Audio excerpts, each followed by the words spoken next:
Hello and welcome back to Hot Take here on No Bullshit, where we talk about the latest movies and give you our hot take on them. Today we're talking about the movie Pacific Rim Uprising, the sequel to 2013's Pacific Rim, of course. Does it hold up? Does it have enough juice to kick off this franchise? Let's find out on a new episode of Hot Take. The answer is no. It's a no. That's a hard no. It does not hold up. Hardly at all. I would say you could still watch it. It's a movie. It's not a film, that's for sure. But yeah, there's a few good graphics in there, a few good fight scenes, but everything with the humans is terrible. John Boyega, oh God. Good God, give me a break, John Boyega. Apparently the people at Pacific Rim thought his comedy was way better than it actually was.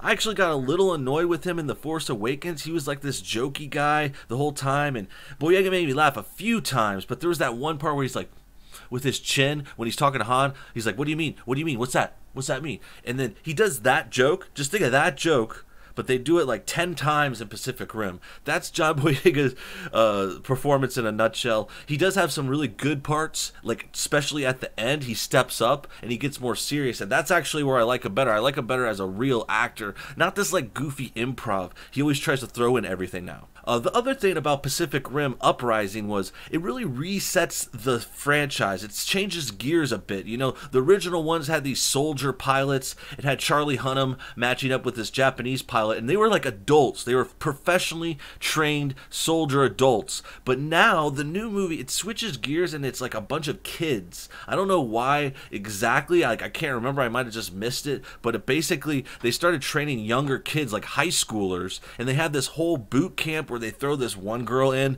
that John Boyega meets. And I know I'm giving you spoilers now, but this movie, trust me, this movie is seriously not that much worth watching unless you're a big Pacific Rim fan. But back to the kids. The kids, it reminds me of like Ender's Game. I was thinking of Ender's Game. I was getting flashbacks to like 3-4 years ago. Then I was also thinking about the new Power Rangers. I think that was last year. It definitely seems like the whole thing is pointed at a younger audience, like a YA high school age audience. I think it's more of a kids movie now. I think before they had some like more serious elements and there was like more life or death stuff, but this one just seems lighthearted, and I'm fine with lighthearted too in a way, but it definitely seemed like childish at times. The one thing I did get to say yet was this new character. They have this new mini robot. It's called Scrapper, and the first time it popped up I didn't really know what to think, but then they kept bringing it in and I'm like, are they trying to make like a kid's character out of this? Like they're totally going for almost like a Bumblebee from Transformers, or maybe even an R2-D2. They're trying to make this character, and then I know they want to make toys out of it. I kept picturing the toy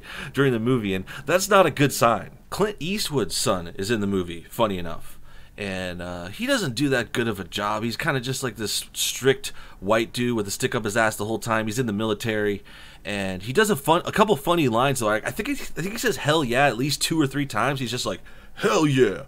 Like John Boyega's like, do you want to kick this guy's ass? And he's like, hell yeah. Like trying to be cool. And it was kind of cool, but kind of not like badass the way he wanted it to be. It was more like, oh man, that guy, at least he's trying. I'm like, oh, at least he's trying.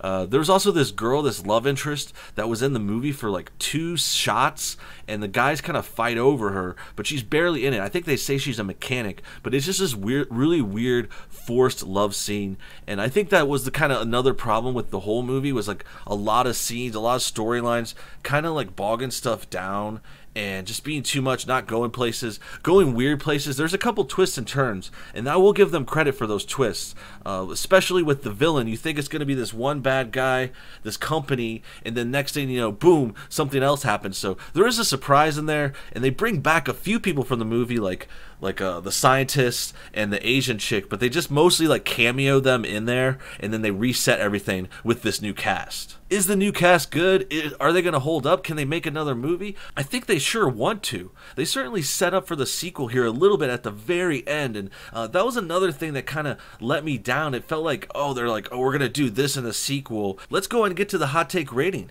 I would easily give Pacific Rim Uprising a 1 out of 5 flames. I'm not going to say I hate the movie, but I definitely didn't like it. There were only a few fun moments, and it was mostly the action scenes and seeing where things goes. Without going to spoilers, they do raise the stakes pretty well in this movie. You think, oh, how are you going to top things like with Godzilla and these giant robots? But they go further, but it's kind of bogged down by all the acting, all the kid actors that are mostly terrible. John Boyega is good, but then at the same time, he does too many jokes, and they give him too many of these improv moments that get really annoying. And it also might be better for teenagers. As I was saying before, it seems like the movie's targeting younger audience, and that could be okay. I think it was just unexpected and not necessarily my cup of tea. I think the first movie did better, going for kind of in the middle, and still something that kids liked before. But the thing that was really annoying was the Scrapper and the Scrapper toys. I want to get a Scrapper toy and just smash it with a hammer for next episode. We'll see if that happens, but tell me what you guys think of the movie below. If you're going to see it, if you were ever going to see it, if this even was interesting to you at all. I was kind of stoked. I liked the first Pacific Rim, but I don't think a lot of people saw it, and it also wasn't the best movie either. I think I gave that a lot more leniency when I first watched it. Like, I wanted the first one to be good, and it was setting up the world, but at this point in this movie, I wasn't ready to give them any more chances. So tell me what you guys think below. Thanks for tuning in. We'll see you all next time.